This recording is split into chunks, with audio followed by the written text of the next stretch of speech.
Alright, so I just want to make this video of, I thought I made one before, of being my honest review thoughts of, being of Halo Infinite multiplayer so far, because I played the flights of all three flights, which I tried to stream it before on my PC and it just wouldn't handle it. So, alright, well, I guess we can get right into it and say what I think about it so far. So far, it's like I said, it's not gonna be a long video. So far, the I'm gonna have this laid out as like good, bad, and what I'm neutral on, and this and that. Um, so for the good part, all right. The good part is I like how a lot of the stuff is, like gameplay and gunplay. Um, and I try to play it as a team game, though I understand the challenge. Some challenges might be a nuisance hectic to where like how should I say it, like some of the challenges are could be a little absurd to where it's like it feels like it's a little too much to ask for. But thank God with most of the challenges you can swap them out, so that's a good thing if you have to challenge swap. And which I should might as well brag a little. I'm already at tier 66 right now, so that's why you're seeing in my footage here of that while I'm talking about my review, I'm wearing full ODST armor. But anyways, back to my topic. But otherwise, the gunplay is pretty good. It's all right. Um, everything of the game, even though we have like 10 or 11 maps, it's still good. And I know some maps might feel a little too big on some modes. And I'm not a fan of playing a lot of times objectives a lot, but I still play it. But they're all right. Um, what else do I say? I like the customizations. Um, and and sure, like I rather would like to have an opportunity, to be able to make our thing, at one point, to like maybe we should have an option to, every now and then scenario to like, hey, let's be able to make our own coatings, but that's like a once in a while deal, and yeah, that's what I'm thinking for like both for armor, weapons, and vehicles. Just give me like if that was the case ever happened, like just give us like a little program or whatever, so we could see what would be changed and then see what we like. It's just my opinion there, but otherwise the game's pretty good. I like it.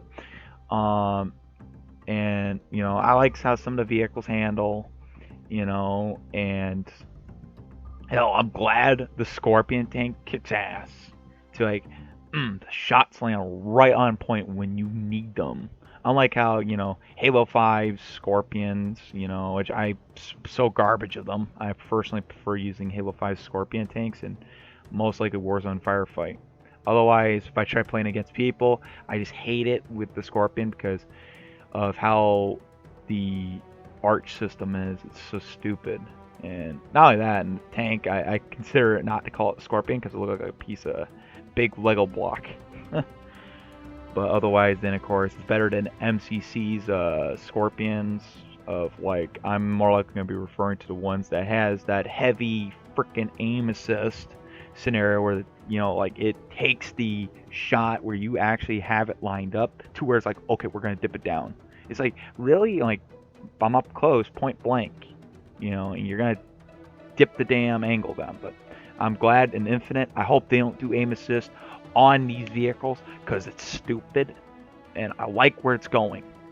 And as long as they don't change those, we're fine, we're good. And a lot of stuff is pretty good, like I said. So to the negative stuff. So negative stuff. There's not really a lot of negative other than like customizations, being locked to a certain core. I wish we can do mix and match, even though I don't really mind, but I'm just saying that's a negative, and and especially with a lot of people complaining about it. This is my review, so I'm not really worried. What else did I find that was negative?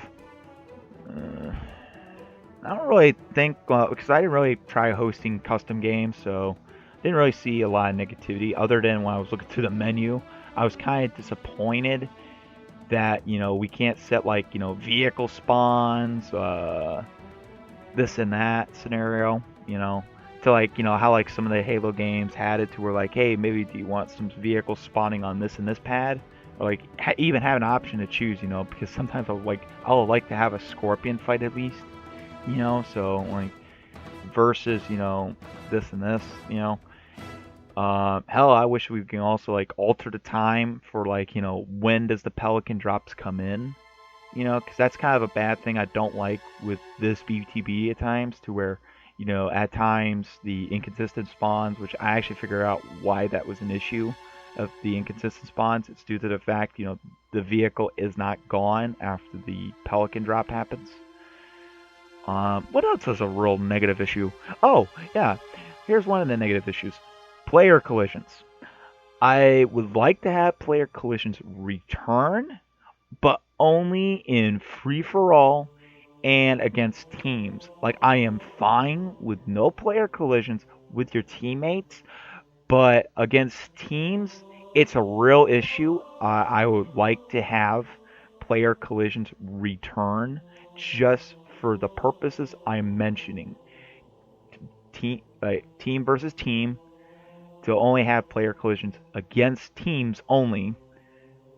Not like I'm fine with like removing the player collisions, in in the same team. That's fine, because then you can you don't have to worry about an asshole blocking you that's on the same team. And free for all, like we didn't really have any modes of free for all yet, so I think if I remember correctly, I believe we're gonna get free for all around before the holidays hit. So if that's the case, I would like to try free for all, but yeah. Otherwise, I would like to have it to where there's player collisions regardless. And what else? Oh, my biggest gripe is the motion tracker. Even though I really complained when it came with the flights back on the first weekend flight, to where it was just a combat sensor where it would not detect people walking, or even full jog scenario unless they were sprinting. I don't know about jumping, or firing, or throwing grenades or using abilities. That was the only time it detected anyone, and it was so not user friendly, and not really helpful information. And I feel like this motion tracker does not detect a lot of things, to where I feel like, hell, I felt like the 18-meter motion tracker of Infinite felt like it was way less to compare to like Halo CE motion tracker, if I compared that. So what my honest opinion would be, revert this motion tracker to be at least 25 meters, and to me also help improve it, give us a little bit of like, hey, it detects somebody right outside the motion tracker, like literally like within a meter or two, like how Halo Reach and 4 did it, to where it detected somebody literally right outside the motion tracker. And what else was the biggest gripe? Oh, I hate the fact at times I can't tell where I'm nitpicking on this right now. There's times I can't tell with the what you would call it, the I can't really tell where the grenade would land. So, and not only that, there's times you could barely hear the grenade come in. Unlike to all the other Halo games that actually gave you an indicator that, hey, they have a nice good sound, that, hey, the grenade landed right next to you. Because sometimes it does not do no sounds at all, period. And it's kind of ridiculous. And honestly, I think this one feature should return. And that is the hell is that feature? I don't know what they called it, but it was a grenade indicator for like, hey, it detected a grenade coming in. So, and this would really help for like if you really can't hear the grenades coming in, or where it's landing or where it is. Halo 4 would have done this function to where it would highlight a grenade indicator, saying, hey, there's a grenade rolling right next to you. And I think that needs to return, in my honest opinion. And some of the sounds of the grenades needs to be reworked. Like with the plasma grenade, Like, I didn't really know I was stuck until I died like the last second because the grenade stuck me, and I didn't hear the sound indicator. In which the really good games that done this, I believe the sound indicator was definitely Halo 3, and I believe Halo Reach. Correct me if I'm wrong on that one, but I remember those ones, uh, you know, would give you a good indicator that hey, the grenade stuck you, and it made a nice loud sound. So unless like any of the grenades that stick, it gave a nice little decent sound to where it was loud enough for you to hear that you're stuck regardless. Um, what's another thing? Um, oh yeah, and some of the negativities also I rather want change. It's like unnerf some of the damn guns because the ones that are complaining saying it's overpowered are the whiners that are getting killed by it. Like I found out the commando was at more of a time to kill weapon again. I was like, you kidding me? Like it's already hard enough to use. And hell, what the hell else is a negative? Oh yeah, and buff the Ravager back up. It was fine to where it was in the flights, and now you made it to where it's kind of a more useless gun. Like that's kind of my negativities, and I wish it needs to get fixed, and addressed. Now for some neutral stuff that that feels like some things need to be addressed. That ain't in a positive or negative. I'm just sitting neutral on. So now I have came across little issues so far, other than the known issues, the rubber banding and connections at times. Very rare on connections for me.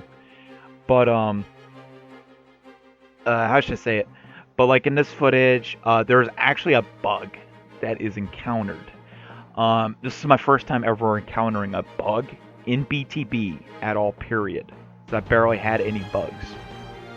So this is the first time encountering a bug, and you'll see in this whole talking scenario, Objective A is not, being captured, and there's people actually sitting on it, trying to capture it. And at some points, I actually go to sit on it, and I sit on it long enough to where it says capturing, and it doesn't go up.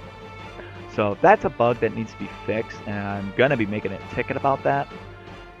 And and that's another thing. Make sure you throw down your feedbacks. Don't throw down, trash talk. Just let 343 know what's going on, because if you don't let them know what's going on and you just want to go rant and saying, they're trash and shit, or death threats or whatever scenario, you're kind of not a person that wants to give feedback. Because if you don't let them know what issues are happening and what changes you would like to see and try, that's where the whole point is. That's the whole point of sending feedback. Send them feedback. Make sure you're constructive and being calm like how I am. Because, there's times I get mad.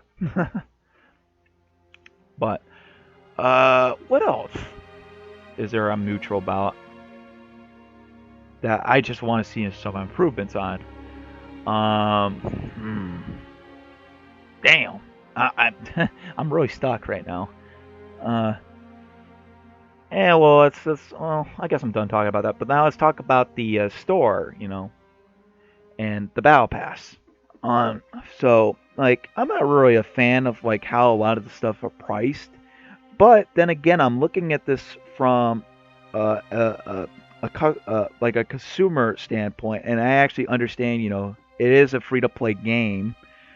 And here's the thing, like I probably hope at times they should try doing some solo items sells to where depend on the variations, it should vary. For an example, if you got an item that's in a grade that should cost about 200, 300, most likely 200 credits, depending what it is, for a gray being common.